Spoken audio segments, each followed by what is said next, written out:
Good morning, everyone.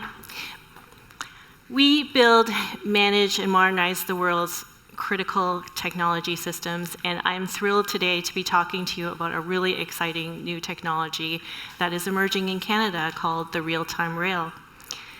We live in an increasingly connected world where everyone expects everything to be on demand and in real time, so this is really going to change the financial services landscape. Joining me today is an esteemed panel of guests. I have Isabelle Dreyer from Desjardins, Vice President, Everyday Banking, Cards and Payment. From Bank of Montreal, Sladjana Jovanovic, CIO of Personal and Business Banking, Technology and B2C Data Transformation. And joining me from National Bank of Canada, Patrice Roy, Payments Lead. So let's start with the basics. Sladjana, could you tell us a little bit more about what is real-time rail and give us an overview of this emerging technology? Sure, thanks for having me. Great to be back in Montreal. So I'll give a little bit of the intro. I'll assume that in the audience there's various levels of knowledge and expertise, and then we can go into more specifics afterwards in this conversation. So I'll start by reminding everybody that intra-key transfer has been around for a couple of decades. We all use it. It's the highest used way to transfer money in Canada. And RTR is really building on that, right? So if today, for example, I use my BMO mobile app to send $100 to Isabelle to her Desjardins app, right? She gets it within seconds or minutes, right? She sees the money.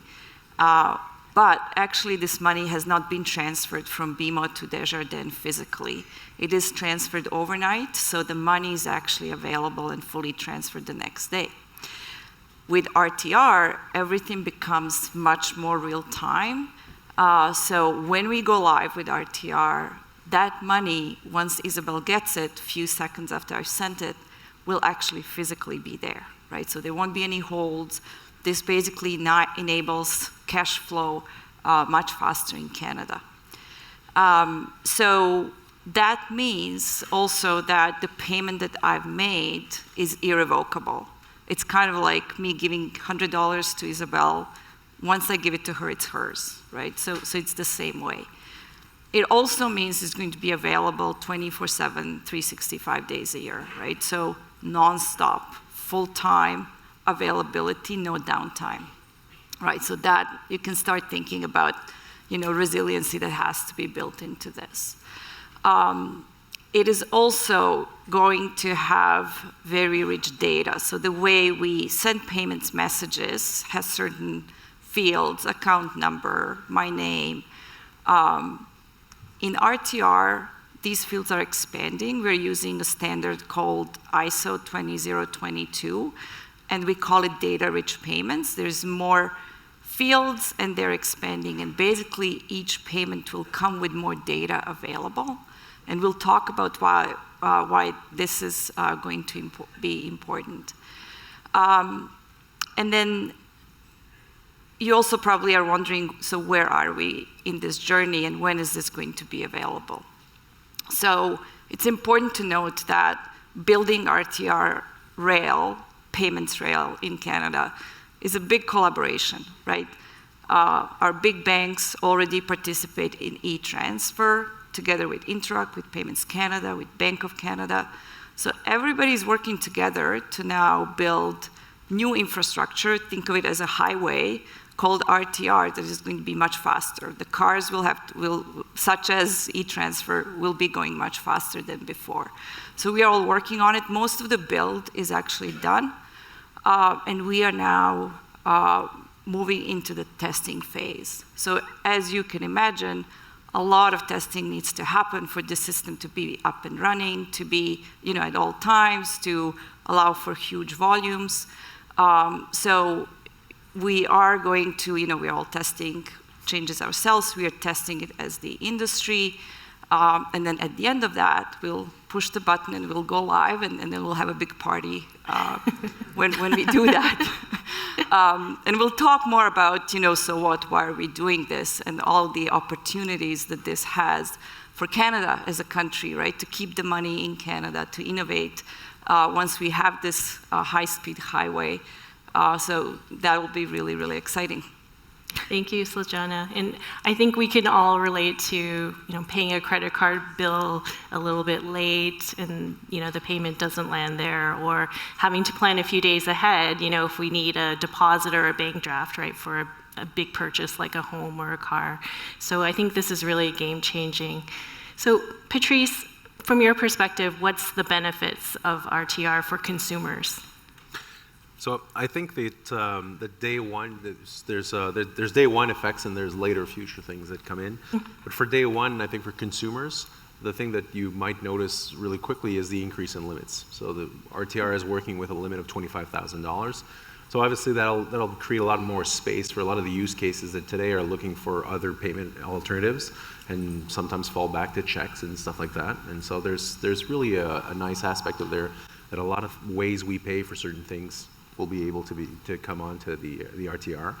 On the business side, honestly, the portion on the data is really the key.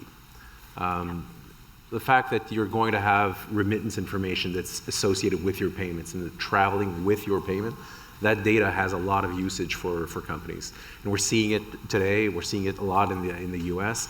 You've got a great opportunity to create easier, faster reconciliation, better treasury management, faster caching of your receivables. So there's a lot of use cases there that will bring a lot of efficiency and a lot of new things, really cool new things to companies out there.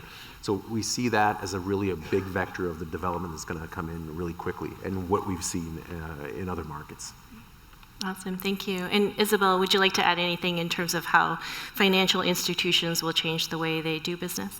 Yeah, so as you mentioned, so now we're just like not working on weekends and on nights. So the fact that we're going to be able to exchange in real time is going to bring new business model and going to allow us to provide solutions for new customer segments. Let's think about your Uber driver that will be paid right after you just get off of the taxi, so he can get his money right away. We can also, as financial institution, offer this big infrastructure to, let's say, infrastructure as a service, so we can provide infrastructure for smaller FIs, for new PSPs, payment service provider, and the data. There's a lot of things that we will be able to do with that data. Yes, customers, businesses will be able to benefit from it, but as financial institution, for all money laundering, anti-money laundering things, or fraud, so all the data that we'll be gathering, since those payments will be you won't be able to call them back. That was a hard word to say. So we will be able to use that data to make better fraud management, new algorithms, and to use that. So it's going to change the way we process and we work all together as an ecosystem, offering new people to get in that ecosystem and provide all of you new payment methods that are answering your needs of fast, safe, and secure. Thank you, thank you. And Sladjana, you used the example of a highway and faster cars.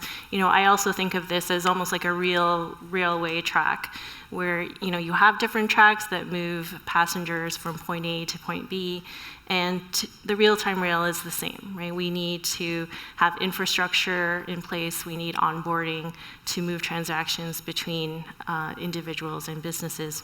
So Isabelle, I think staying with you, how has your organization been preparing for RTR, and what kinds of timelines are you working towards? So as Sladjana mentioned, we are working all together as an industry. So we need to be all ready at the same time, because if you send a payment and the counterpart is not ready to receive it, well, there's no mean for that.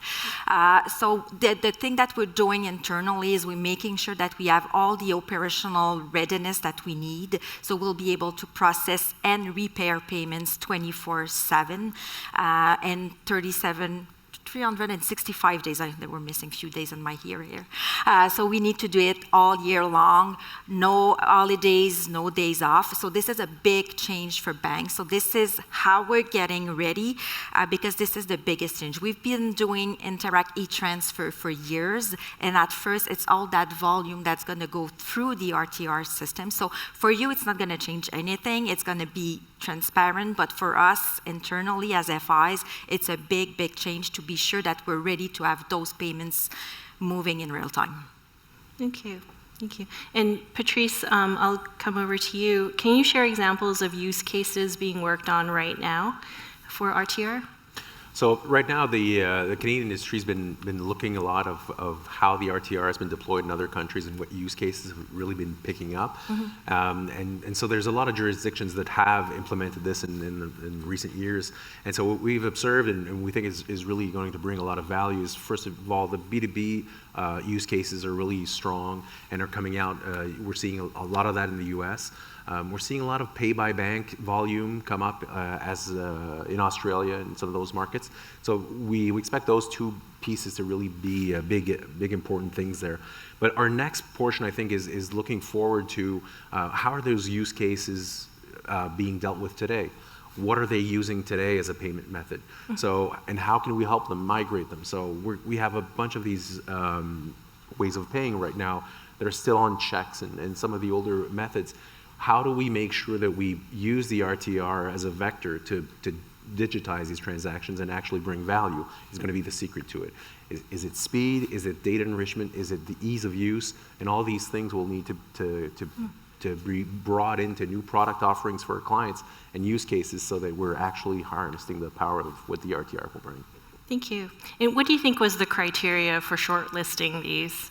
So I think it's interest. I think that's the first thing.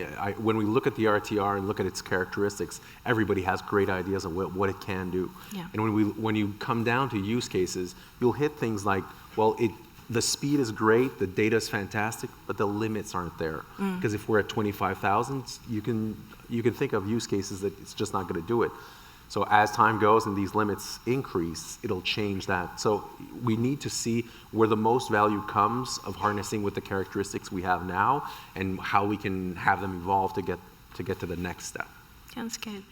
Thank you. And Sladjana, is there anything you'd like to add in terms of like what we can learn from other countries, other organizations that are further down the path of RTR? Sure, maybe I can give a few examples. So not being the first to the party has its advantages, definitely allowed us to learn from what others have done or how they needed to improve. So in terms of risk management, again, as you can imagine, there has to be a lot of risk management around this. When it was launched in the UK, RTR saw an increase in fraud. And UK has put a number of controls and measures to improve, and we have learned from that. Confirmation of payees, so confirmation that when I'm sending money to Isabelle is who she says he is, and not some a fraudster who is just pretending to be her. That is going to be important, and we in Canada made a decision to build a robust centralized fraud system and launch it together with RTR on day one. So as we launch RTR, we'll have a lot of fraud controls already in place, and that's another big piece that we are working on. And Isabelle mentioned, there's a lot that is happening in the background that we're all working on together. Innovation, as Patrice mentioned, is another really, really exciting thing, right? Once we have this rail in place, there's a lot of potential, and to the point that I really hope that it is going to boost our economy as well. But what we are seeing from others is, and Isabelle alluded to this, it's none of us working in isolation. We all really need to work together and make this as seamless, as good experience, as convenient for all Canadians, right? And that means that the entire ecosystem is good. Around the world, a lot of examples from more of the developing economies like India and Brazil. Very interesting examples, and I was in Brazil last year. They have their real-time rail system is called PIX. Before PIX, they have basically used traditional banks to transfer the money, open bank accounts. With PIX, they've seen a rise in digital banks and other service providers. And one example is Nubank, which is a fully digitized bank that has basically now allowed tens of millions of Brazilian people that regular banks wouldn't even approve for account opening to open accounts with them, to get credit cards at no fee, 0 fee, allowed for poor Brazilian kind of more rural population that never had banking, that really used cash. So now you have all this money coming into the system, and it's been a great boost for the economy. And then the other example in Poland, their version of Interac is BLIK, where, because I kind of alluded that in Brazil, the traditional banks were a little bit slow to wake up there. But in Poland, what I saw is that traditional banks actually woke up very fast, and they're leading the innovation, that has kind of boosted the innovation in the whole ecosystem. So that's what I hope will happen in Canada. Mm-hmm. Thank you, Sladjana. It's just so interesting to hear kind of the spectrum, right, of experience, like between your Brazil and Poland examples. So now let's pivot to everybody's favorite topic, security and compliance. I don't know if there's any CISOs out there, but if you're out there, I got you. So Sladjana, as the CIO, I'm sure cybersecurity is always top of mind. So with RTR, what kinds of new threats or bad actors are we anticipating? Right, so the good news is that we've all been on this journey for a while now, right? We've seen cybersecurity fraud threats increase through the past decade or 2 decades. So I think, and I've seen us really evolve and really mature. So in terms of how we're building our systems now, how we are thinking kind of end-to-end as a whole ecosystem, right? So that, because again, everybody has to be resilient. I talked a little bit about fraud, so that work is happening. In terms of security and resiliency, part of the RTR is really that it is overseen by Payments Canada and Bank of Canada. And we all have to go through a certification process, right? You can't just start using it, just like that, right? There's a very robust certification process that requires us to prove that we have security controls, like multi-factor authentication. Like, I mentioned data-rich payments. What are we doing with the data? Are we safeguarding the data for Canadians? The banks are leading the way, but for sure there's going to be a lot of fintechs that will become service providers, and some are already applying for, and going through the certification. So pretty much everybody will have to do it, and it's really mandated. And then the last thing is resilience. That to me, it's about real time, it's about handling large volumes. Again, we have learned so much through a lot of world events, through how we've built e-transfer, and this is now a big next step for us, and we're all working on it. Thank you. And I love your points about volume and capacity and just,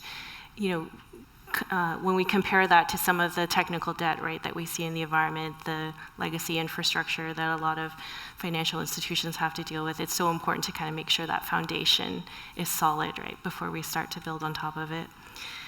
Patrice, so just building on the fraud topic, we're integrating a lot of third-party payment providers into RTR. So what else can be done to prevent and really contain fraudulent activity? So I think one of the points that needs to be really clear with the implementation of a real-time system like this is, and you mentioned it a bit earlier, whenever you deploy real-time payment systems, fraud goes up to different levels, but it will go up. It's super attractive for any bad actor in the market. They want to fraud you. They want an irrevocable payment. They want it fast.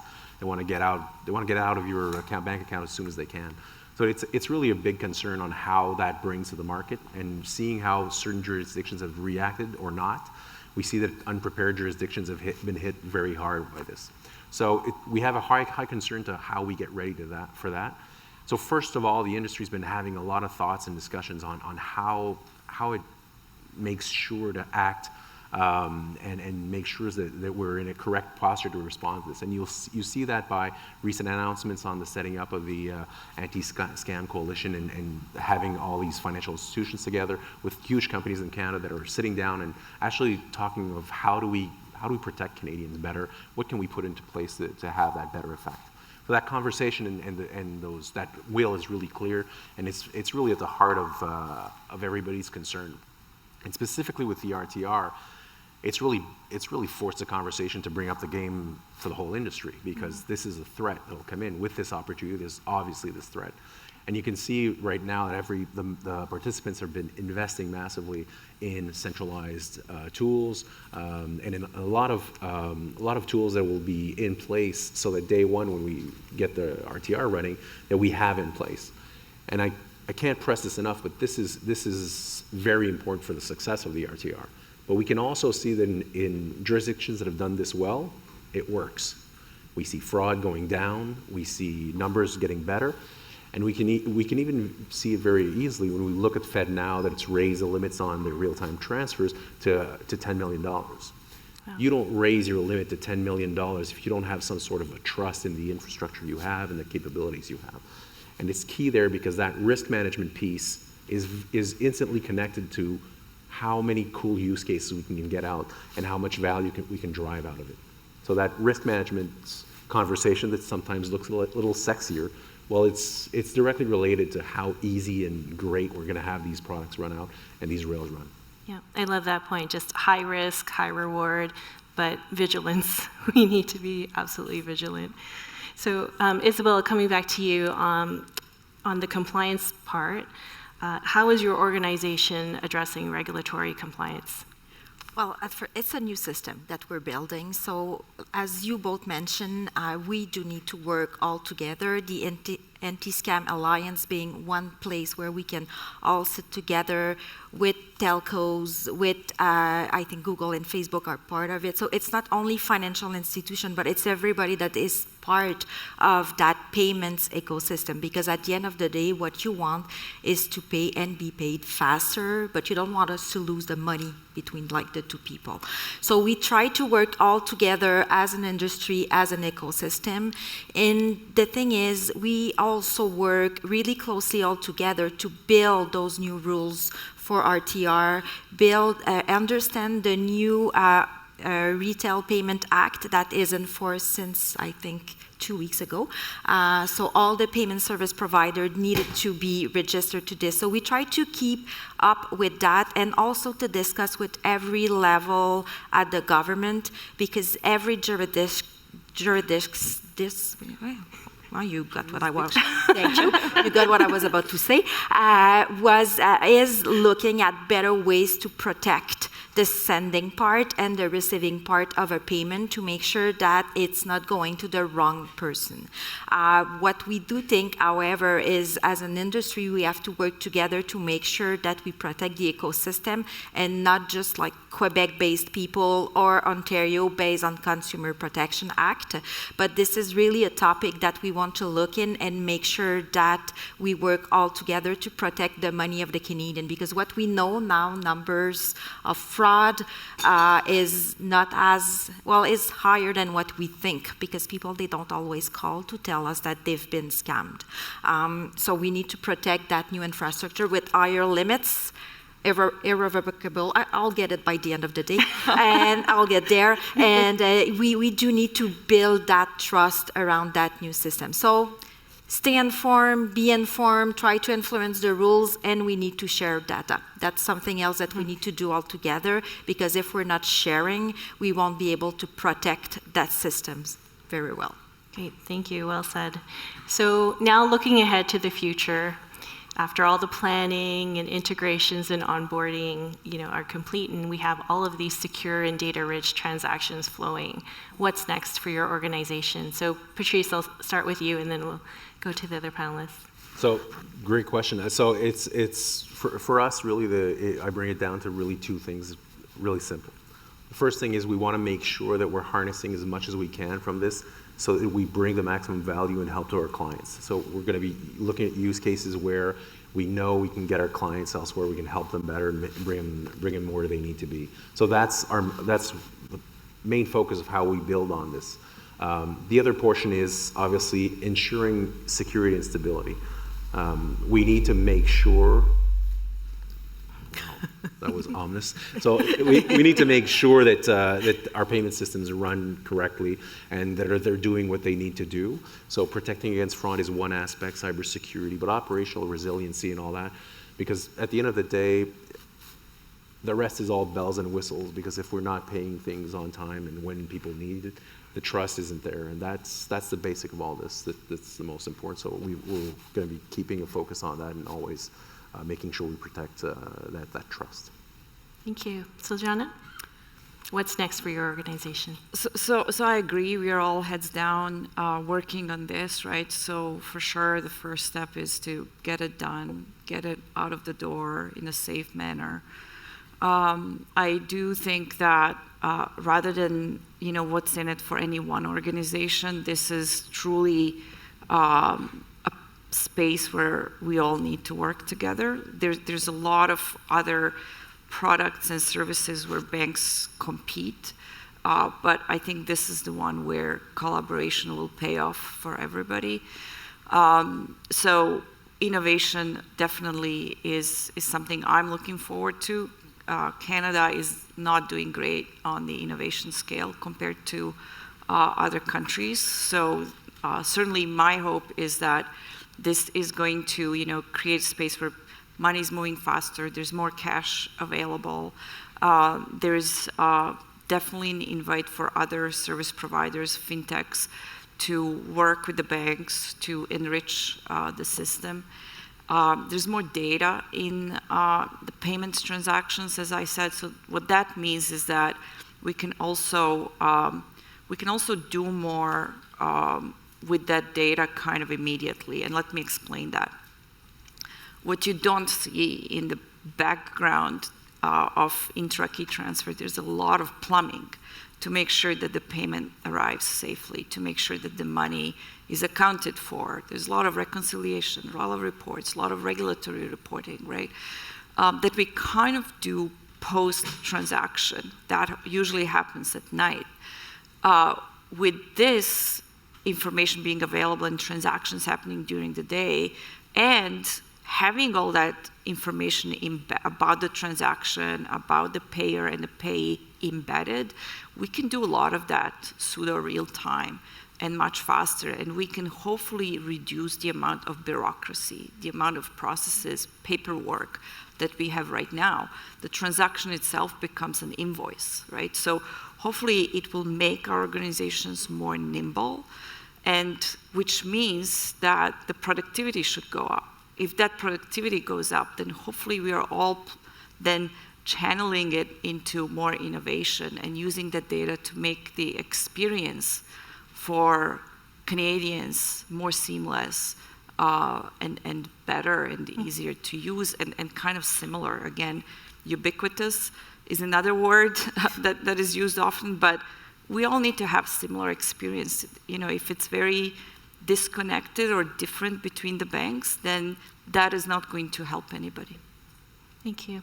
And just to go back to one interesting point you made, Sladjana, you said, Canada is a little bit slower, on the innovation front. Can you just unpack that a little bit? Like, why are we slower? Is it because we've invested less?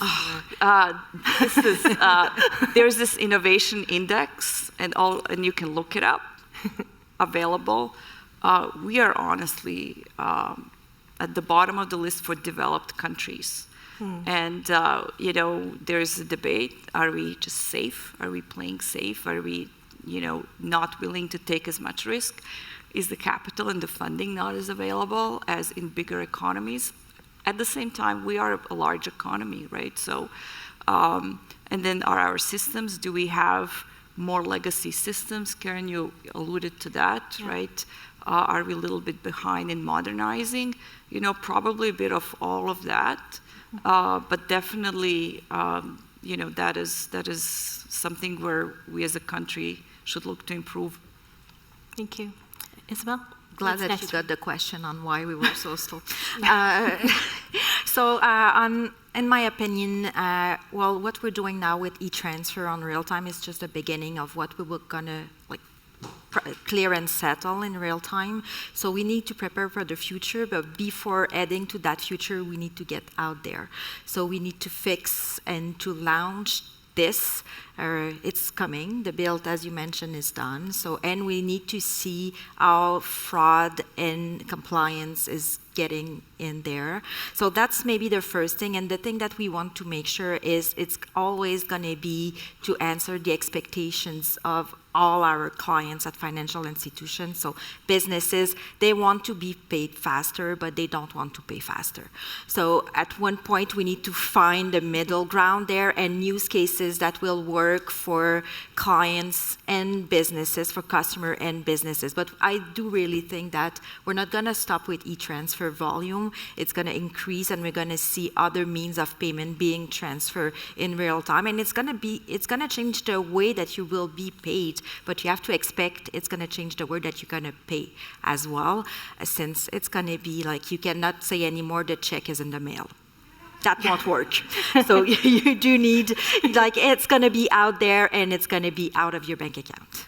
Yeah, thank you, thank you. So I think just to kind of summarize some of the themes that have come up today, I mean, we're hearing technology obviously is the enabler, and innovation should be the driver behind all of this. But really, I think the big theme for the discussion today is that it's a team sport. Like, we have so much work to do in the front end to start to embed RTR into products and services, but in the back end, we have a lot of things to do as well in terms of the plumbing. I love that term Sladjana used, like the plumbing, again, the technical debt and the legacy infrastructure that has to be in top shape to provide that good foundation for building on top of. So I think we have a few minutes left right now for questions. Would anyone like to ask the panel any questions?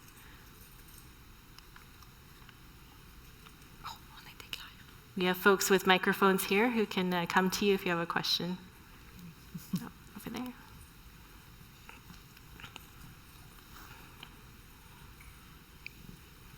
Hello, good morning. Great panelists. I wanted to ask a question regarding fintechs wanting to explore RTR when it's available. And I know for sure it's going to be available for more bigger institutions and bigger players. I wanted to find out when RTR is going to be more available to fintechs, and if there's a focus on making fintechs tap into that technology when it comes out. Well, RTR is meant to allow fintechs to integrate like the payment system that we have right now that is mainly between financial institutions, because as we mentioned before, we do exchange money overnight, so we needed all financial institutions to be connected together. But RTR will be connected with Bank of Canada. So as long as you can go play by the rules, the bylaws, and you pass that like certification, fintechs will be allowed to process payments on that new platform. But compliance, liquidity, because you do have to have the liquidity to make sure that you're going to be able to pay the recipient. But that RTR, one of the benefits of RTR is to allow small players, fintechs, payment service providers to enter the payment system. Good. One more question. So with fintechs already looking to the US, and I'm talking from experience here, to utilizing FedNow and RTP with the limits, higher limits, particularly for business to business and luxury payments, how are Canadian companies, or just based on the point where you mentioned that you're trying to retain the money in Canada, but how are you making sure that you can stay competitive compared to the US and also fintechs that are trying to work in the US for the purpose of real-time payments, which is not currently available yet? So I think specifically that's the whole reason to do this, right? It's you want Canada to stay competitive and make sure that exists. The challenge will be, especially when in the use case you're raising is high limit payments, and you do have to have some time to make sure that you have this soundness and security as you advance, so that you're not creating a problem more than anything else with your payment systems. But that's the objective of having higher limits with real-time rails to make sure that we're able to enable the same type of business cases or different business cases to be able to do that. But to your first question, there's also accessing the RTR directly is one of the big objectives of the RTR. And obviously it depends on the use case and the type of company that wants to use the payment systems. It doesn't mean it's going to be the best option for everybody. There's requirements and there's stuff you need to be doing. And there's a lot of cases where you're probably going to want to partner with somebody, or be it a bank or a financial institution, to harness that differently and still get the value from the RTR. And so that's also important as this gets rolled out. When you look at the criteria and what you need to do, what's the best option for what you're building? And I think just to add, Canada and US are very different in that US has a lot of smaller banks, a lot of fintechs, right? We have kind of large banks and not that many small banks. But I think that here, rather than looking at that as a competition challenge, it's a collaboration challenge. I think in Canada, and I know that we all collaborate with a lot of fintechs, so there's a lot of collaboration happening already. Hopefully the fintechs can help with innovation. We can all work together and get some things to the market faster. Or just challenge ourselves and kind of one person, one of us innovates and the other one has to catch up, which is also great. Bonjour, merci beaucoup.